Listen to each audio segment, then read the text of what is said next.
Hey everyone, Duncan here. It's been a long time since my last video, so we have a lot to talk about. Let's get started. Firstly, I am in Russia now. I flew here at the beginning of September 2022. I'm working in Moscow as an English teacher. This behind me is my apartment that I'm renting. Winter just started here, but it has been cold and snowing since November. I've been sick pretty much this whole time for a month because I am still learning how warmly I need to dress when I'm outside. So, what is life like for an American in Russia right now with the tense political situation and conflict with Ukraine? Well, for the most part, life is normal. In general, the Russians I interact with every day, there is no discussion about politics or war. The prices on certain American products have gone up, whether it be AirPods or Pringles. But the main thing is that many people are leaving Russia, both native Russians and foreigners. Already, two of my coworkers have left Russia due to fear of either being drafted into the military or for fear of military escalation. Another one of my coworkers' boyfriends left because he is scared of the possibility of being drafted in the future. How do I feel personally? I don't really think about it. I just spend a lot of my time focusing on my job and trying to do my best at it so that I can retain my work visa and keep living here. I don't have any desire to leave. I enjoy living here, even with its difficulties. And I don't have any fears of military escalation. I think whatever will happen, will happen.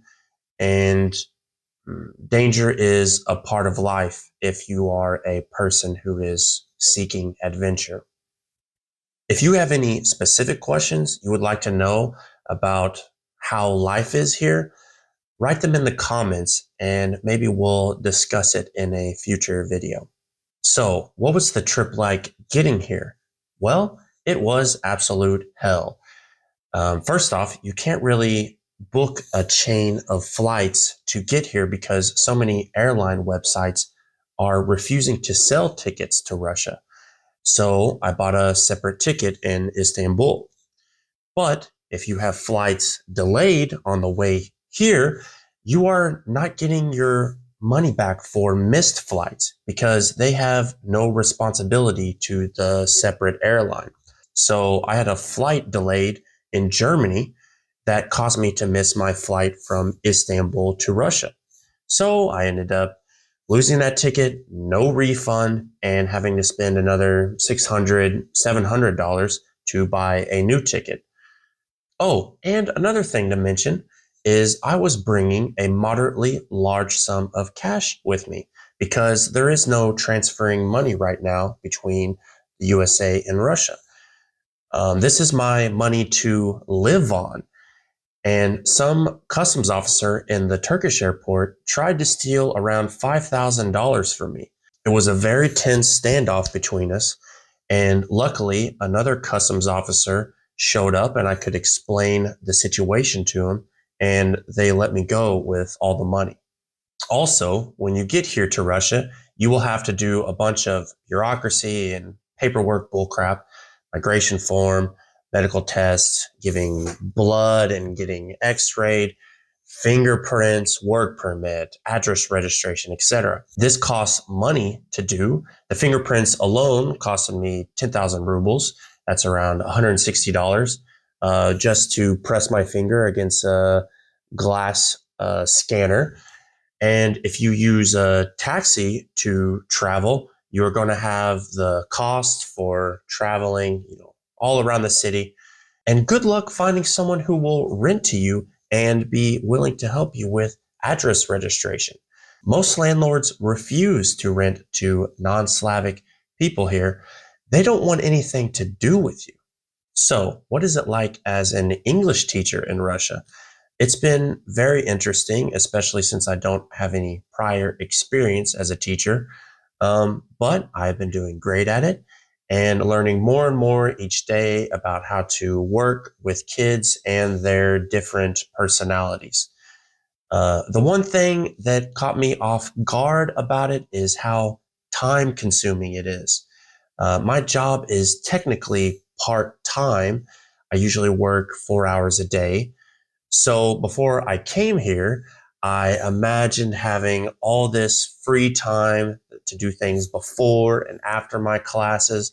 Like I could schedule private tutoring lessons to go along with my normal job and record a new YouTube video every week. But I did not take into account all the work you need to do outside of your lessons, creating new lesson plans every week, evaluating each individual student's homework and giving feedback on how they can improve, doing Excel worksheets on attendance for each week, and many other miscellaneous things like your boss requesting you to go through each class and rank each student's level from best to worst, or you need to learn specific gestures that show different actions that are used in the children's classes, like long hair, short hair, rain, or things like that. There are constantly new things that are consuming my time. I think it was naive of me to think that I'd have much more free time. But in the summer, I'll have 3 months off work, so I'll have much more time to create new content then. All right. So overall, I am happy here. I continue to learn and practice Russian language each day. It is still a passion of mine to speak fluently.